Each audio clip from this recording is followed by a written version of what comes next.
Hey guys, so today I wanted to talk about a region and a race that exist in my D&D campaigns, and it's one that's we've had to deal with in a few campaigns. And the area is called the Redlands, and bull dwarves that populate the area. And they're basically dwarves with bull horns. They're not related to bulls in any way or any other animal. In the history of it, there were dwarves that had left another dwarven kingdom, and the dwarves developed into their own race called fire dwarves. And these fire dwarves ended up being blighted by a stone type of disorder, like it made stone growths grow on them, and eventually it branched out into two other races, which would become the turtle dwarves and the bull dwarves. I know I'm super original. And the bull dwarves, they're this rock mutation that happened on them, just built horn type things that came out of their head. And so they took on the name of bull dwarves, and they settled the area now called the Redlands. Now, the bull dwarves were the type of bull dwarves that, or the type of dwarves that inhabited here and became bull dwarves were I wouldn't say like they're a pirate kind of bandity kind of people. I'd say more bandity than pirates. They didn't really ride on boats, and they had to find somewhere to settle, kind of, because they were kind of pushed out of where they were due to their rough nature.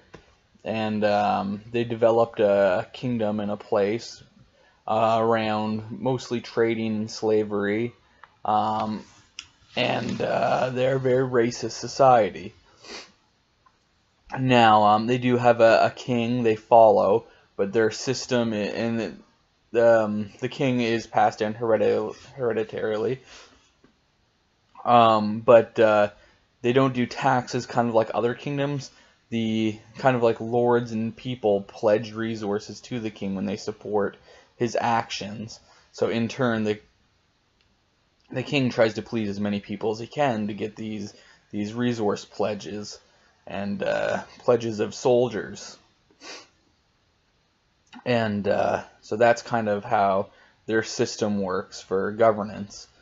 And they do practice a lot of slavery trades, especially they're always capturing a race called firelets, fox-like people, in the north of them, right above them, that are in a place called the Cloudlands, that they've conquered a few times. And when they conquer them, they don't actually like administer the area. They mostly just go in there to steal people away from their families to enter the slave trade.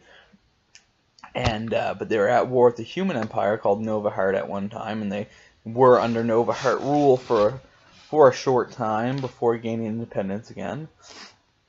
They do practice a lot of magic, and unlike their other dwarven cousins, they don't actually use tunnels, because the land they settled on, the whole area would normally be a cold place. And in fact, a cold wind does travel down there, but the ground, so many feet underground, there's actually a layer of water, and it covers almost the whole of the Redlands.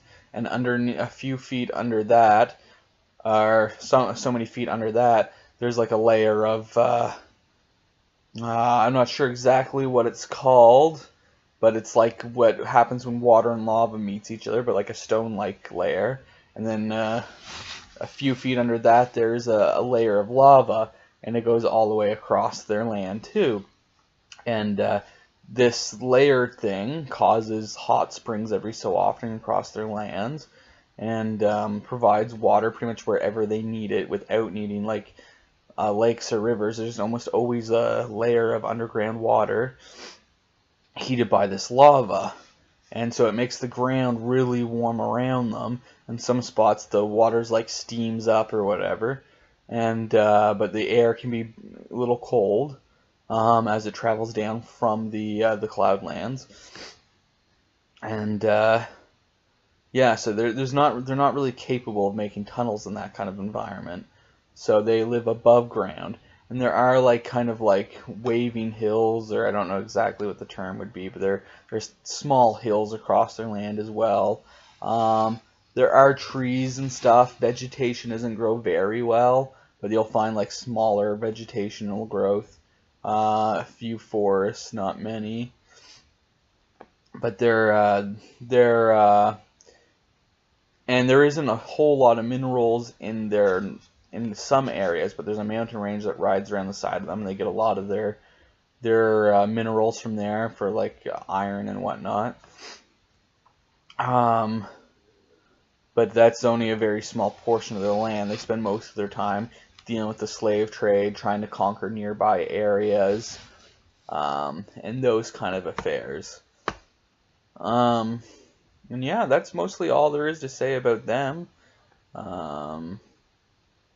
They tend to be the assholes of this area of the world, and everyone just accepts it for that, I guess.